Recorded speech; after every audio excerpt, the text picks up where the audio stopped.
नमस्कार दोस्तों, बुद्ध विचार यूट्यूब चैनल आपका स्वागत है। आज फिर मैं आपके लिए ज्ञान से भरी एक कहानी लेकर आया हूं। ये कहानी है गौतम बुद्ध और एक दुखी भिखारी के बीच की। एक बार महात्मा बुद्ध एक गांव में अपने शिष्यों सहित घने पेडीडीएच की छांव के नीचे बैठे थे। आसपास के गांवों से बहुत से लोग अपनी मानसिक समस्याएं लेकर महात्मा बुद्ध के पास आ रहे थे।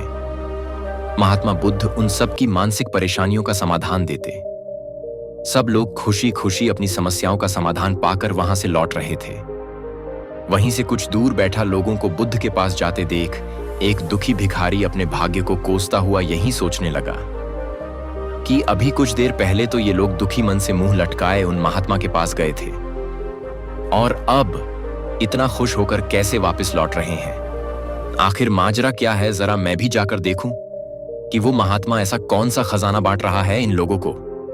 वे इतने प्रसन्न हुए कि उनके चेहरे लाल हो गए। जब वो दुख भिखारी कुछ नजदीक गया तो उसने देखा कि ये महात्मा तो लोगों को प्रवचन देकर लोगों के दुख का निवारण कर रहे हैं। यह देखकर भिखारी के मन में भी तीव्र इच्छा हुई कि क्यों न मैं भी इन महात्मा को अपना दुख बताऊं। मुझे भी अपने दुख का समाधान अवश्य मिलेगा। बस फिर क्या था, समाधान पाने की लालसा लिए भिखारी महात्मा बुद्ध के सामने पहुंचा और हाथ जोड़कर प्रणाम करते हुए बोला, हे महात्मा बुद्ध, मैं भी लोगों की मदद करना चाहता हूं। मुझे लोगों की मदद करने की बहुत इच्छा है, लेकिन मैं कैसे मदद कर सकता हूं? मैं बहुत गरीब हूं। मेरे पास न तो पैसे हैं और न ही कोई ऐसी चीज जिससे मैं किसी की मदद कर सकूं। मैं कोशिश करने पर भी किसी की मदद नहीं कर सकता। मुझे भगवान ने इतना गरीब क्यों बनाया? हे महात्मा, मुझ पर कुछ कृपा करो। इतना बोलते हुए भिखारी रोने लगा। महात्मा बुद्ध बोले, आप बहुत अज्ञानी हैं, क्योंकि आप अभी तक इस भ्रम में जी रहे हो कि तुम्हारे पास कुछ नहीं, जबकि दूसरों को कुछ देने के लिए तुम्हारे पास बहुत कुछ है। तुम बिना धन और वस्तु के भी दूसरों की मदद कर सकते हो। तुम्हारे पास जुबान है जिससे तुम मीठे शब्द बोलकर किसी के दुख की चेहरे पर मुस्कान ला सकते हो। इन्हीं शब्दों की ताकत से तुम किसी के भी टूटते हौसलों को फिर से मजबूत कर सकते हो।